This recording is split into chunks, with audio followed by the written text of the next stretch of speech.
Hi students, today we will discuss Pascal's law. Fluid mechanics में हम लोग एक टॉपिक पढ़ते हैं, ये पास्कल्स लॉ पढ़ते हैं। तो आज इसका हम लोग डेरिवेशन समझेंगे कि पास्कल्स लॉ क्या कहता है और इस चीज़ को हम लोग कैसे प्रूफ कर सकते हैं।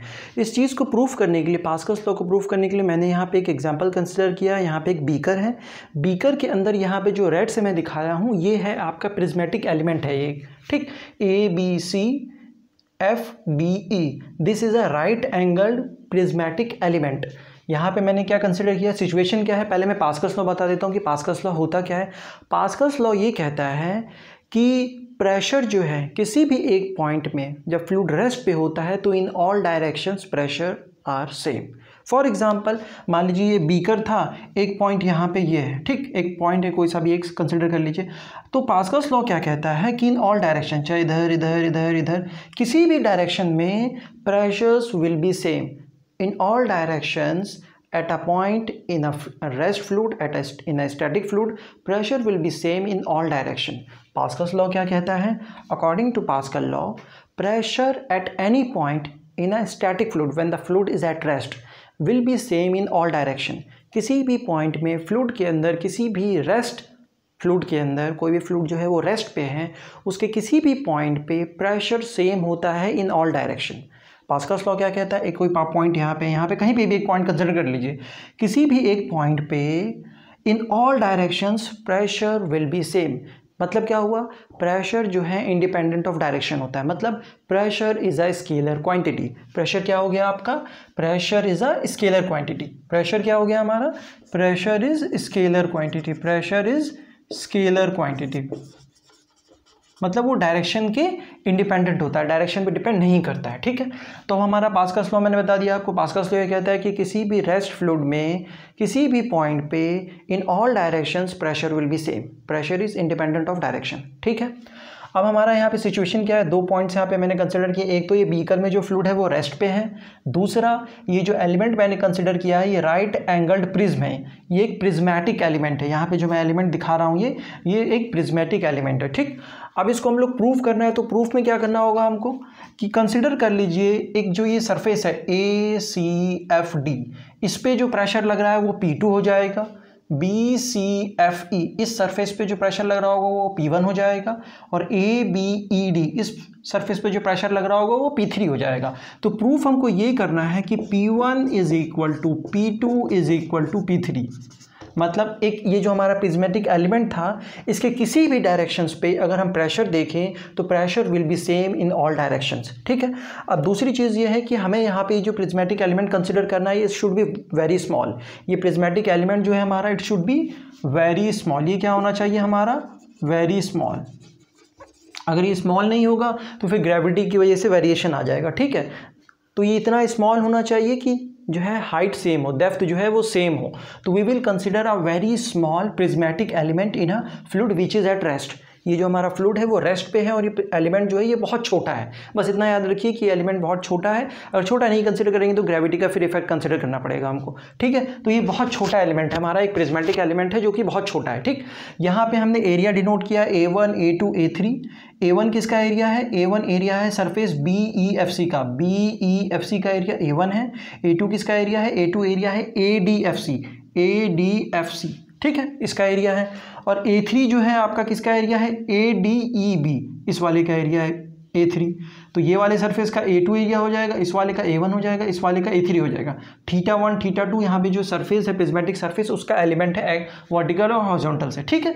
तो उससे खैर कोई इतना मैटर नहीं, एंगल का कोई टेंशन नहीं लेनी है, बस हमको इतना पता होना चाहिए A1 A2 A3 ये जो है तीनों सरफेसेस का एरिया है। और हो क्या रहा है, F1 जो है इस सरफेस पे फोर्स लग रहा है, F2 इधर लग रहा है, F3 इधर लग रहा है। तीनों सरफेस पे तीनों परपेंडिकुलर फोर्सेस लग रहे हैं, क्योंकि प्रेशर क्या होता है, प्रेशर होता है perpendicular force per unit area, normal force per unit area, जिसको हम लोग thrust per unit area pressure कहते हैं, ठीक है। तो यहाँ पे नॉर्मल फोर्स इधर लग रहा है, दूसरा नॉर्मल फोर्स इधर, तीसरा नॉर्मल फोर्स इधर। तो तीनों सरफेसेस पे तीन नॉर्मल फोर्स लग रहे हैं, तीनों का एरिया हमने कंसिडर कर लिया A1 A2 A3, और F1 F2 F3 तीनों सरफेसेस पे फोर्स लग रहे हैं, ठीक।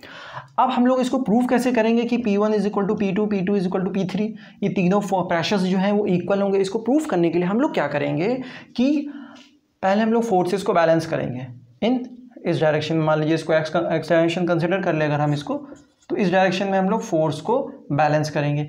तो फोर्स को बैलेंस करने के लिए, इक्विलिब्रियम में होने के लिए क्या हो सकता है कि इस फोर्स का अगर हम एक कंपोनेंट लेंगे तो दो कंपोनेंट आएगा, एक कंपोनेंट इधर आएगा, एक कंपोनेंट इधर आएगा, ठीक। तो अब ये जो है इसका एक कंपोनेंट जो इधर आएगा हॉरिजॉन्टल डायरेक्शन में, तो वो क्या हो जाएगा, that will be equal to F2, एक कंपोनेंट इधर आएगा, एक कंपोनेंट इधर आएगा, तो वो हो जाएगा दूसरा वाला कंपोनेंट F2 साइन थीटा, एक कंपोनेंट हो जाएगा जो कि इस डायरेक्शन में आएगा in the along the x direction, and it should be equal to F3, ये F3 के बराबर होना चाहिए, तभी तो ये बैलेंस होगा, तभी तो इक्विलिब्रियम होगा। For equilibrium forces should be equal in x direction. दूसरा, अब वाई डायरेक्शन में फोर्सेस को बैलेंस करें इक्विलिब्रियम के लिए, तो क्या हो जाएगा कि F2 cos theta will be equal to F1। भाई F2 cos थीटा जो इधर लग रहा होगा, F2 cos थीटा, भाई F2 फोर्स है हमारा, इस फोर्स का दो कंपोनेंट होगा, एक कंपोनेंट आएगा इस डायरेक्शन में इसका फोर्स का, और दूसरा कंपोनेंट आएगा इस डायरेक्शन में। तो इस डायरेक्शन वाला जो कंपोनेंट होगा F2 cos theta, it should be equal to F1 के बराबर होना चाहिए, तभी इस डायरेक्शन में फोर्स बैलेंस हो जाएगा। दूसरा जो मैंने यहाँ पे लिखा है F2 sin theta is equal to F3, मतलब एक कंपोनेंट जो उसका इस डायरेक्शन में आएगा, तो इस डायरेक्शन में F2 sin थीटा आएगा, it should be equal to F3, तभी जो है इस डायरेक्शन में भी फोर्स बैलेंस हो जाएगा, एक्स डायरेक्शन में भी और वाई डायरेक्शन में भी फोर्स बैलेंस हो जाएगा। दोनों डायरेक्शन में हमने फोर्स बैलेंस कर दिया फॉर इक्विलिब्रियम मेंटेन करने के लिए। फॉर इक्विलिब्रियम आपका जो है एक्स डायरेक्शन में forces should be balanced and y direction में भी, तो वही चीज़ बैलेंस करके हमने ये दो इक्वेशन लिख दी है, ठीक।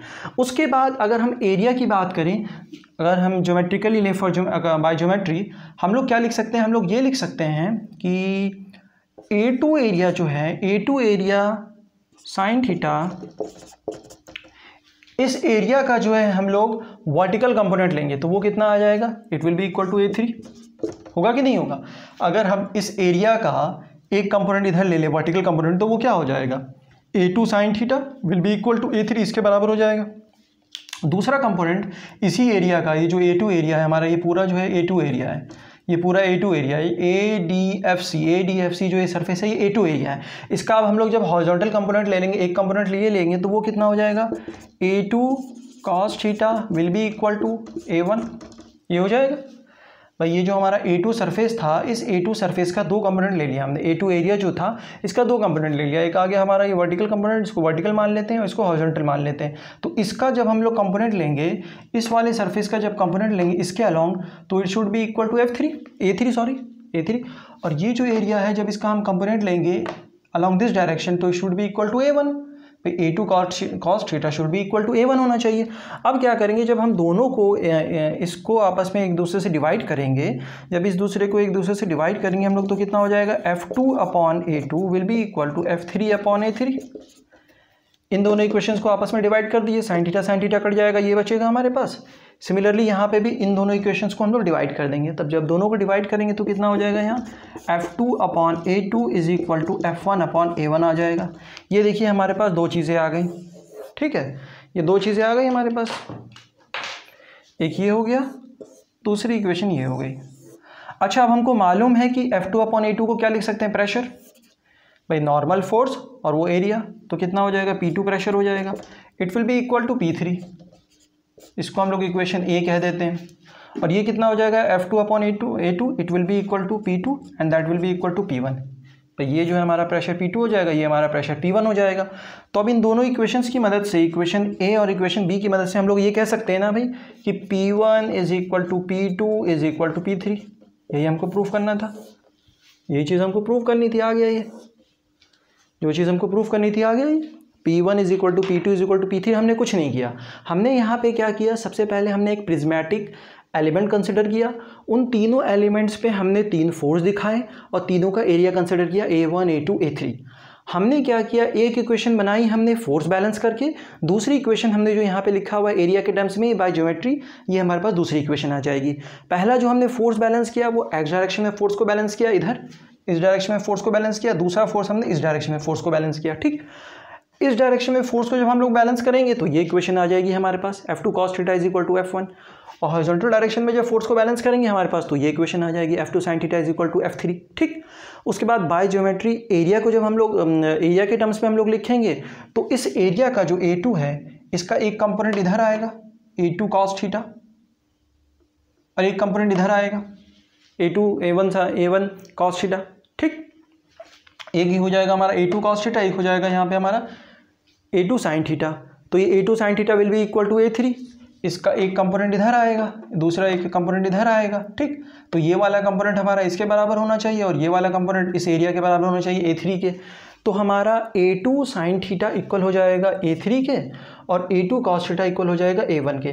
दोनों इक्वेशंस को हम लोग डिवाइड कर देंगे, इसको इससे डिवाइड करेंगे तो F2/A2 will be equal to F3/A3 और इसको इससे डिवाइड करेंगे तो F2/A2 will be equal to F1/A1 आ जाएगा।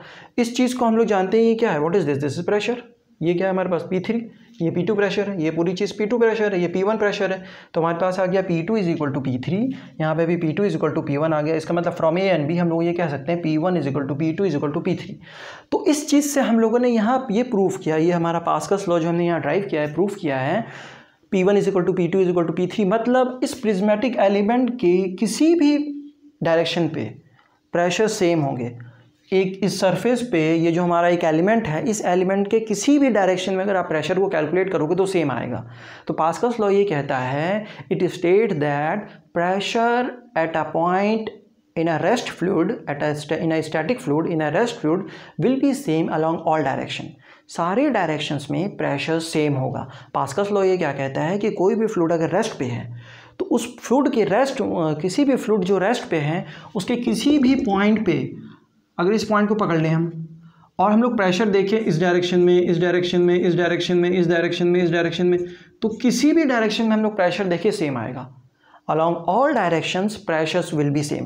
तो पास्कल्स लॉ ये क्या कहता है कि pressure at a point is constant, it is independent of direction, direction पे डिपेंड नहीं करता है, it is scalar quantity. Pressure at a point in a rest fluid will be same along all directions. किसी भी direction पे आप pressure, यहाँ पे एक पॉइंट कंसिडर कर लीजिए, यहाँ प्रेशर इस डायरेक्शन में, इस डायरेक्शन में, इस डायरेक्शन में, इस डायरेक्शन में, इस डायरेक्शन सेम होगा, प्रेशर सेम होगा। all directions pressures will be same along all directions for any point in a rest fluid। ठीक है, तो I hope this lecture is clear. यहाँ पे हमने पास्कल्स लॉ को प्रूव किया, पास्कल्स लॉ को समझा कि पास्कल्स लॉ क्या कहता है। ठीक है, नेक्स्ट लेक्चर में हम लोग मैनोमीटर के क्वेश्चंस को डिस्कस करेंगे। Thank you.